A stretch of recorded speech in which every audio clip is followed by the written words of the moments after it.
اقرأ وربك الأكرم الذي علم بالقلم علم الإنسان ما لم يعلم. السلام علیکم ورحمۃ اللہ وبرکاتہ. اعوذ باللہ من الشیطان الرجیم. بسم اللہ الرحمن الرحیم. یولج اللیل فی النہار ویولج النہار فی اللیل وہو علیم بذات الصدور. صدق اللہ العظیم. یولج جو ہے وہ ہمارا فعل بھی ہے اور فاعل بھی ہے، اور اللیل جو ہے وہ اس کا مفعول ہے، اور فی النہار یہ جار مجرور متعلقہ فعل ہو جائے گا. پھر واو بیچ میں ہمارے پاس عطف کا آ گیا. پھر یو فعل اور فاعل ہے. پھر نہارا وہ اب اس یولیجو کا مفعول بن گیا، اور فی اللیلی متعلقہ فعل. اب ایک ہی فعل آیا اس میں دو دفعہ، یولیجو کا لفظ ہے، اس کو دیکھ لیں. اچھا، اسی مادے سے پچھلے لیکچر میں بھی ایک لفظ آیا تھا. جی بالکل، یریجو کا لفظ آیا تھا، وہ میں نے اوپر سے کاپی کیا ہے. یہ وہی واو لام جیم باب ضرب سے تھا، لیکن یہاں پر یہ باب افعال سے آیا ہے. ٹھیک ہے، باب افعال میں اس کے معنی بیسیکلی گھسانا یا داخل کرنا، یہ متعدی مفہوم بن جاتا ہے اس کا. ٹھیک ہے، تو یہ مضارع میں واحد مذکر یفعلو کے وزن پر سیدھا سیدھا یولیجو، اس میں کوئی خرابی ہمارے لیے نہیں آتی.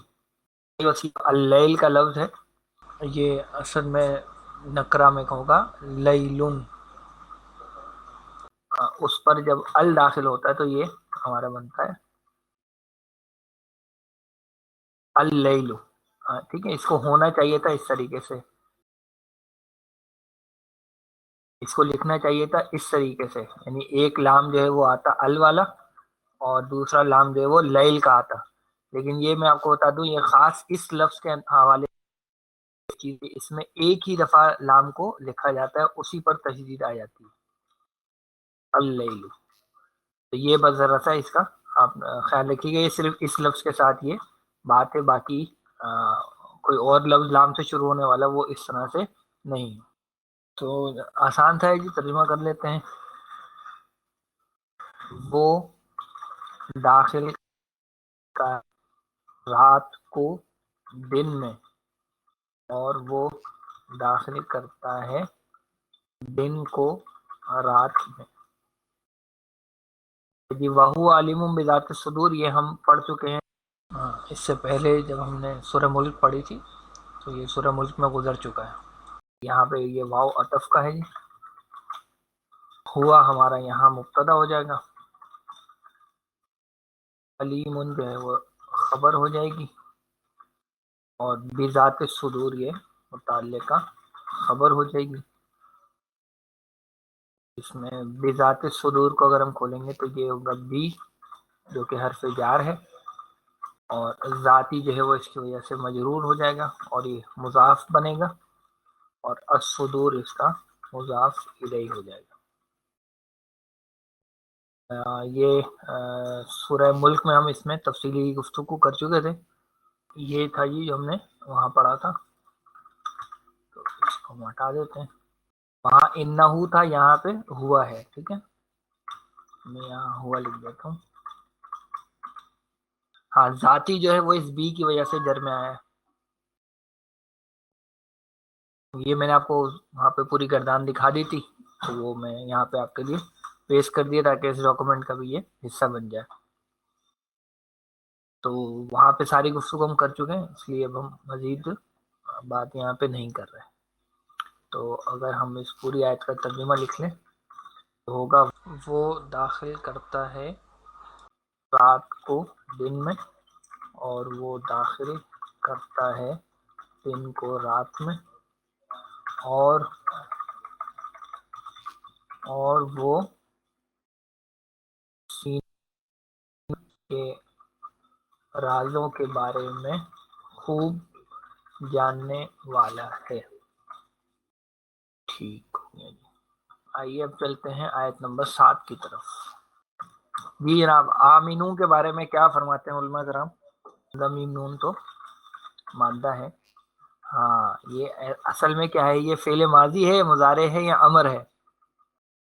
جی بالکل یہ فعل امر ہو. ٹھیک ہے تو اس کو ہم لکھیں گے فعل امر.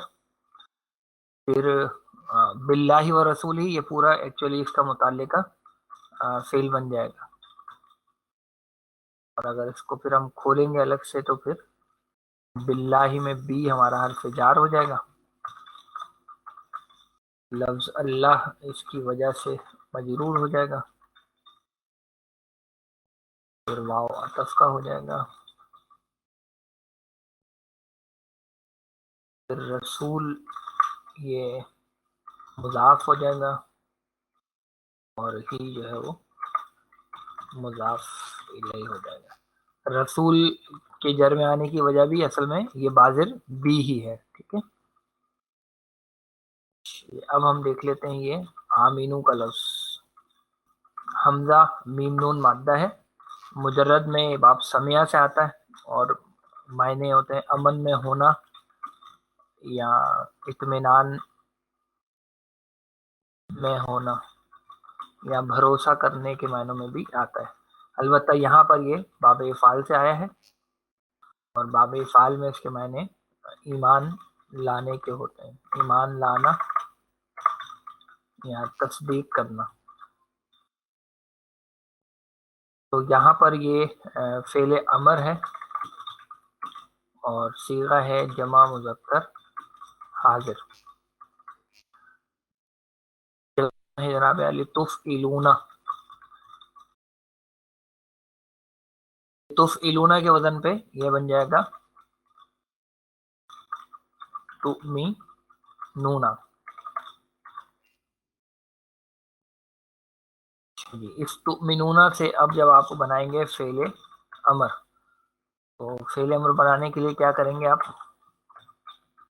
دو کام کریں گے. ایک تو علامت مضارع ہٹا دیں گے، دوسرا آخر سے نون ہٹا دیں گے.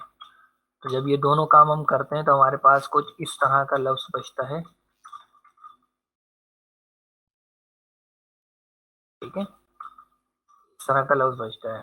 اب چونکہ یہ شروع میں ہے، اور دوسری بات یہ کہ یہ اگر ساکن نہیں بھی آتا تب بھی ہم نے یہ پڑھ رکھا ہے کہ باب افعال میں ہم فعل امر بناتے ہوئے شروع میں لازمی حمزہ زبر والا لگاتے ہی لگاتے ہیں. ٹھیک ہے تو یہاں باب افعال کی وجہ سے فعل امر کے شروع میں حمزہ القطع داخل کیا جائے گا. حمزۃ القطع سے مراد کیا ہے کہ وہ حمزہ جو ایک تو یعنی حمزۃ الوصل نہیں ہے، یعنی یہ پیچھے سے ملانے کی صورت میں گرے گا نہیں، بلکہ یہ ہر صورت میں پڑھا ہی جائے گا اور یہ زبر کے ساتھ ہوگا. تو جب یہ کام ہم اس کے ساتھ کریں گے، یہاں پہ حمزہ زبر والا لگا دوں گا میں، یہ حمزہ لگایا. اب یہاں آپ دیکھ رہے ہیں کہ دو حمزہ ایک ساتھ آ رہے ہیں، تو یہاں محموز کا ایک قاعدہ لگے گا، اور اس قاعدے کے تحت کیا ہوگا کہ جو دوسرا ساکن حمزہ ہے اس حمزہ کو ہم پہلے والے حمزہ کی حرکت کے مطابق حرف علت میں بدلیں گے. پیچھے کیا ہے؟ زبر ہے، زبر کی دوستی الف سے ہے، لہذا اس ساکن والے حمزہ کو ہم الف میں بدل دیں گے. تو یہ بن جائے گا اس طرح سے آمینو. ٹھیک ہے اور اسی کو لکھنے کا ایک طریقہ کھڑا زبر کا ہے، ہم اس کو اس طرح سے کر دیں گے آمینو. جی تو اب اس کا ترجمہ کیا ہو جائے گا؟ تم سب ایمان لاؤ. تو کس پر لاؤ وہ پھر بات نیچے آ گئی. وَأَنفِقُوا میں واو ہمارا عطف کا ہے. یہ انفقو کیا لگ رہا ہے؟ ہاں جی انفقو جناب علی یہ ہے فعل امر. مما جو ہے یہ اس کو پھر ہم بعد میں لے لیتے ہیں، یہ آپ اس کو فی الحال متعلقہ فیل کر لیں، اس کو بھی ہم آگے چل کے دیکھتے ہیں اس کی مزید تفصیل. فی الحال انفقو کے لفظ کو دیکھ لیتے ہیں جی. انفقو کے بارے میں آپ نے بتایا یہ فعل امر ہے بالکل. نون فا اور قاف اس کا مادہ ہے. باب نصرہ سے آتا ہے مجرد میں. اس کے وہاں باب نصرہ میں معنی ہوتا ہے خرچ ہونا یا کھپ جانا. یہاں باب افعال میں اس کے معنی ہوتے ہیں خرچ کرنا یا کھپا دینا. ٹھیک ہے, تو یہ فعل امر ہے جمع مذکر حاضر کا. یہی وزن ہے ہمارے پاس جو ابھی ہم نے اس سے پہلے دیکھا تھا تفعلون کے وزن پہ. اب ہم ڈالیں گے نون فا کاف تو یہ بنے گا تن فی کونا. ٹھیک ہے جی. اب اس تنفقونا سے بناتے ہیں فعل امر. تو کیا کرنا ہوگا ہمیں, یہ علامت مضارع تا ہٹ جائے گی اور آخر سے یہ نون ہٹ جائے گا. تو یہ کیا بن جائے گا, اب ہمارے پاس کچھ اس طرح کی شکل بن جائے گی. ٹھیک ہے.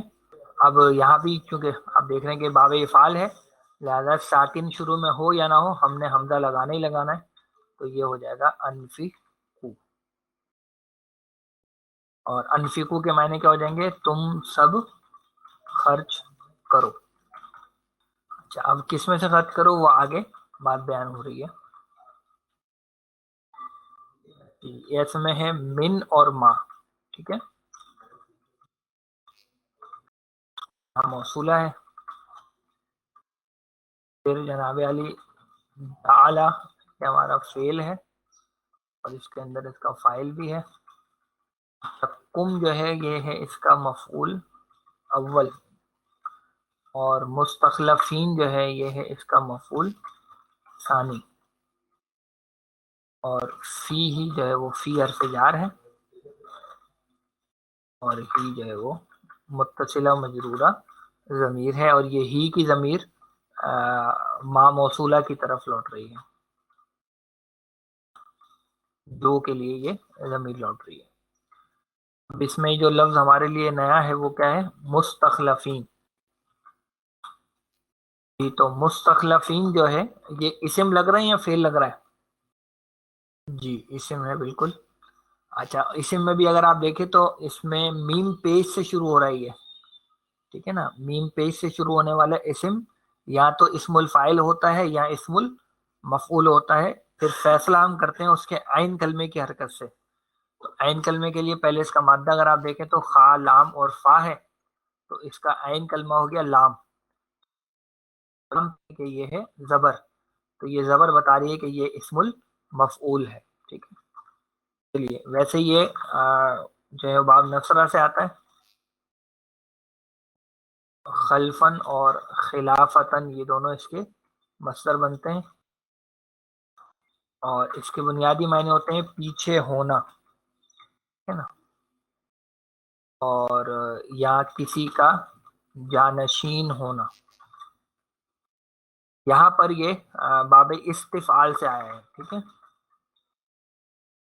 اس میں سین اور تا جو ہے یہ آپ کو دور سے ہی نظر آ جائے گا. تو اس کے معنی ہوتے ہیں کسی کو جانشین بنانا یا کسی کو اختیار دینا. ٹھیک ہے جی. اب باب استفعال میں اسم المفعول کا جو وزن ہے وہ ہے مستفعلن.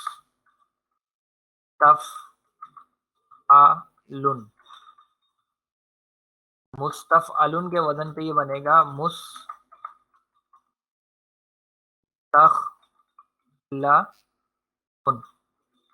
اچھا جی, مستخلفن کی جب آپ گردان کریں گے تو جمع مذکر حالت نصب میں آ کر نکرہ میں یہ بن جائے گا مستخلفین.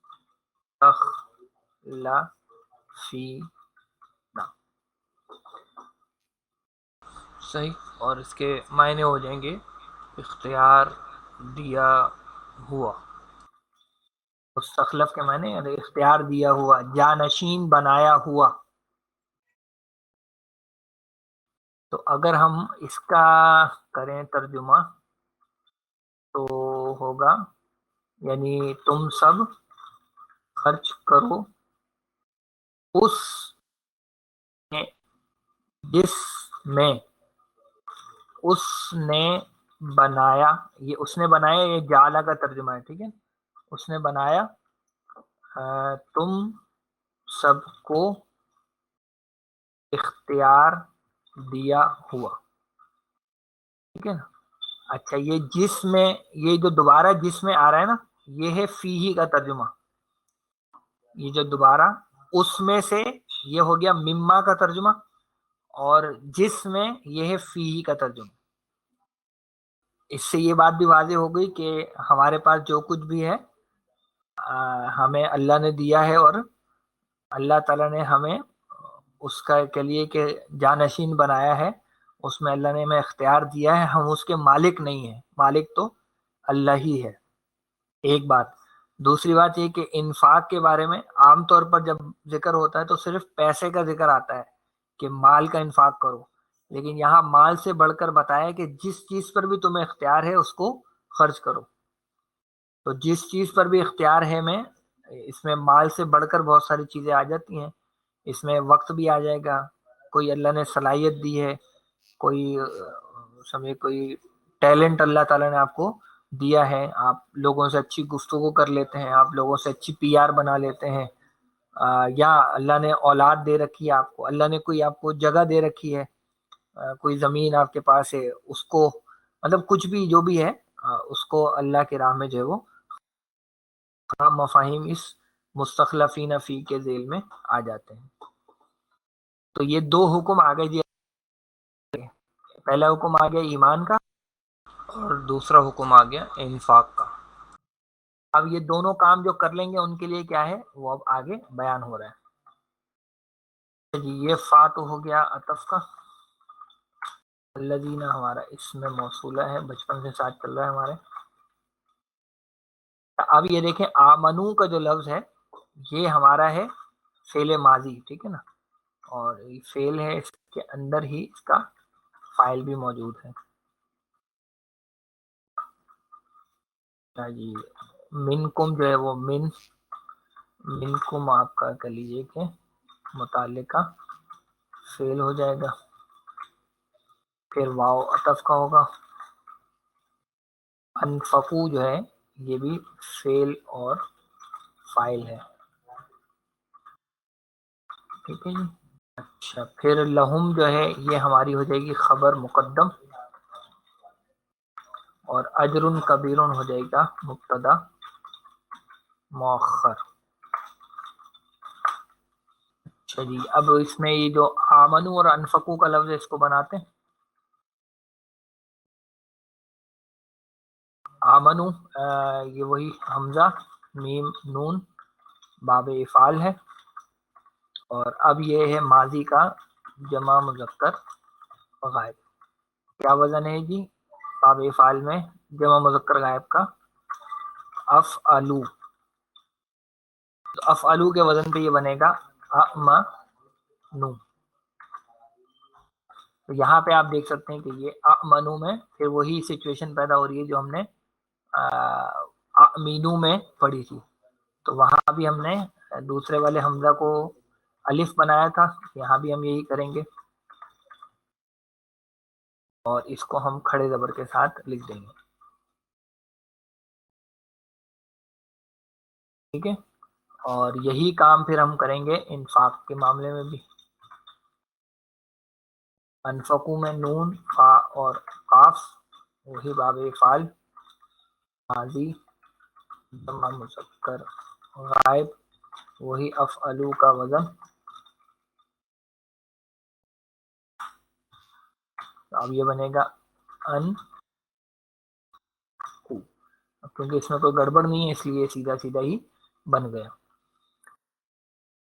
اب یہاں پر آپ کے لیے یہ ایک ہنٹ یہ ہے کہ آپ کو جب بھی کبھی اس طرح کو یہ زبر یعنی فا کلمے پر جو سوری عین کلمے پر زبر اور عین کلمے پر زیر, اس سے فعل امر اور فعل ماضی کا فرق آپ کو پتہ لگے گا. مثال کے طور پر میں کچھ مثالیں یہاں لکھ رہا ہوں. جیسے اگر میں کہوں اجتہادو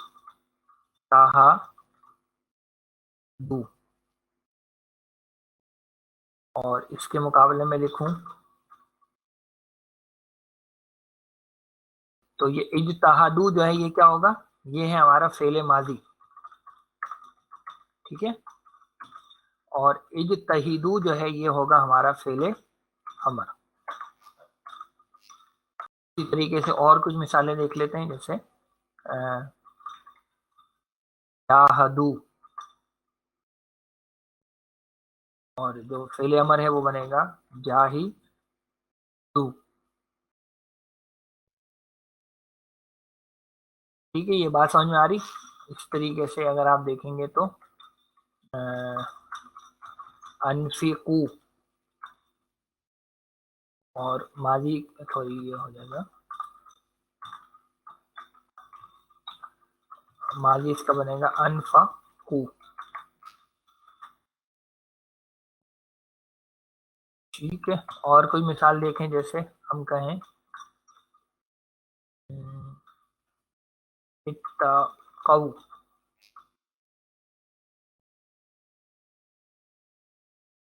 اور یہ بنے گا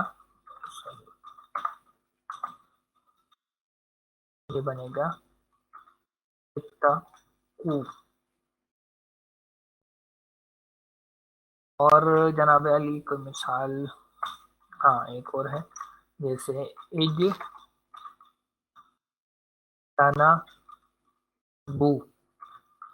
اور امر ہوگا اجتنبو.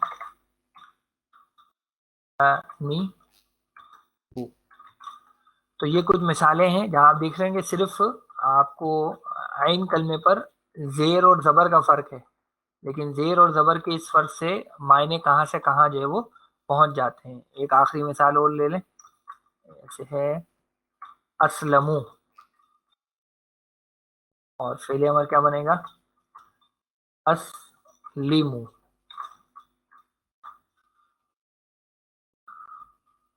تو میرا خیال اتنی مثالیں کافی ہیں اس فرق کو سمجھانے کے لیے. اچھا جی. اجرن کبیرن کون سا مرکب ہے؟ یہ موصوف ہو گیا اور کبیرن جو ہے وہ اس کی صفت ہو گئی. ترجمہ کریں پوری آیت کا. ہوگا تم سب ایمان لاؤ اللہ اور اس کے رسول پر اور خرچ کرو اس میں سے جس میں اس نے بنایا تم سب کو اختیار دیا ہوا. پس جو لوگ ایمان لائے تم میں سے اور جنہوں نے خرچ کیا ان کے لیے ہے بڑا بدلہ. ٹھیک ہے. تو اب آیت نمبر 8 پھر بڑی آیت ہے، تو اس کو انشاءاللہ ہم کل شروع کریں گے. سبحانک اللہم و بحمدک نشہد ان لا الہ الا انت نستغفرک و نتوب الیک. السلام علیکم ورحمۃ اللہ وبرکاتہ.